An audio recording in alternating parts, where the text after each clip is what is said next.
জামানা যদি মডার্ন হয় কোরআন মডার্ন, জামানা যদি আলট্রা মডার্ন হয়ে যায় কোরআন ওই সময় মডার্ন থেকে আলট্রা মডার্ন হয়ে যাবে ইনশাআল্লাহ। এটা কোরআনের চিরন্তন মুজিজা। যদি আগুন লেগে পুড়ে যায় গোটা পৃথিবীর সকল বইয়ের দোকান, তারপরও পৃথিবী থেকে হারাবে না পবিত্র আল কোরআন। সে কোরআনে পেয়েছে হুয়াল্লাযী খলাকালাকুম মা ফিল আরদি জামিয়া। সে কোরআনে এই আয়াতটা পাওয়ার পরে দেখতেছে হুয়াল্লাযী খলাকালাকুম মা ফিল আরদি জামিয়া। এই পৃথিবীর সৃষ্টি নিয়ে চিন্তা করবেন, এই পৃথিবীর সৃষ্টি নিয়ে চিন্তা ভাবনা করবেন, কারণ এই পৃথিবীতে যা দেখেন সব আমার আর আপনার উপকারে আল্লাহ সৃষ্টি করছে। ইউরোপের এক বিজ্ঞানী একবার বাথরুমে গেছে, বাথরুমে গিয়া দেখে বাথরুমের ময়লার মধ্যে পোকা কিলবিল করতেছে। এই বিজ্ঞানী বলতেছে ও মাই গড, এই পোকা কেন? তাওরাত জাবর ইনজিল সব পড়ছে, সে পায় না। অবশেষে আমার কোরআন পেয়েছে। আমি বলি নাই জামানা যদি মডার্ন হয় কোরআন মডার্ন, জামানা যদি আলট্রা মডার্ন হয়ে যায় কোরআন ওই সময় মডার্ন থেকে আলট্রা মডার্ন হয়ে যাবে ইনশাআল্লাহ। এটা কোরআনের চিরন্তন মুজিজা। যদি আগুন লেগে পুড়ে যায় গোটা পৃথিবীর সকল বইয়ের দোকান, তারপরও পৃথিবী থেকে হারাবে না পবিত্র আল কোরআন। সে কোরআনে পেয়েছে হুয়াল্লাযী খলাকালাকুম মা ফিল আরদি জামিয়া।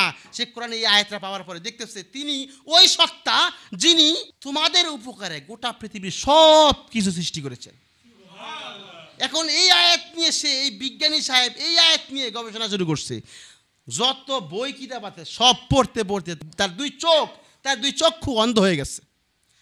বিজ্ঞানী রাষ্ট্রীয় সম্পদ, রাষ্ট্রীয়ভাবে রাষ্ট্রীয় অর্থে দেশি বিদেশি সকল ডাক্তার কবিরাজ তার চিকিৎসা করেছে, না ভালো হয় না।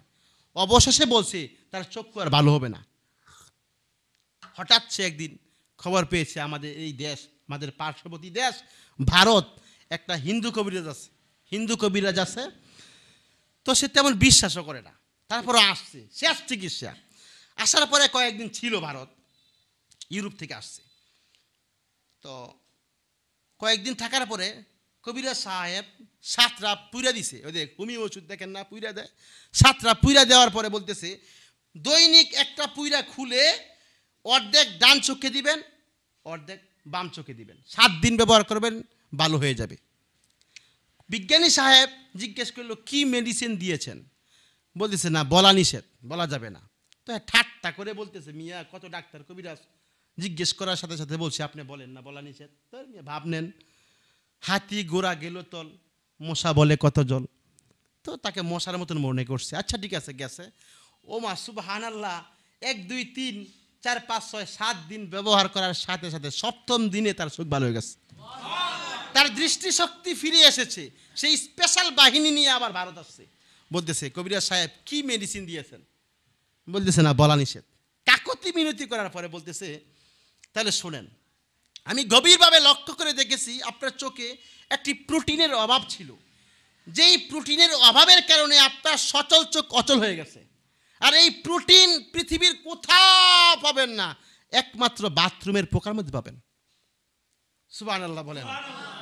আমি এই জন্য বাথরুম থেকে 7টি পোকা এনে রোদ্রে শুকিয়ে ফাঁকি করে অন্য অন্য মেডিসিনের সংমিশ্রণে আপনাকে 7টা পুইরা বানায় দিছি।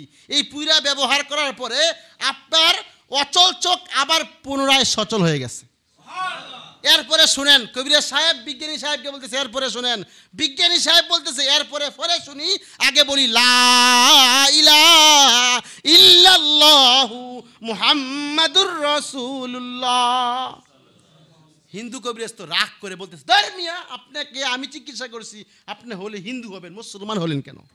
বলতেছে মিয়া আপনি জানেন না, আমি একজন বিজ্ঞানী মানুষ, আমি অনেক চিন্তা ভাবনার পরে মুসলমান হয়েছি, আপনাকে বলি শুনেন।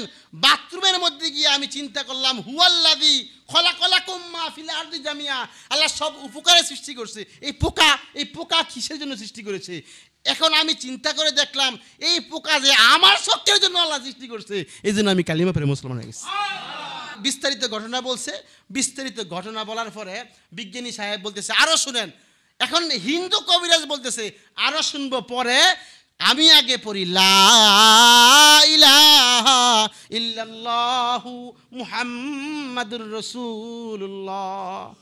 হিন্দু কবিরাজ কালিমা পড়ে মুসলমান হয়ে গেছে। চিন্তা করছেন, ইন্নাকা লা তাহদি মান আহবাবতা ওয়ালাকিন্নাল্লাহু ইয়াহদি মান ইয়াশা।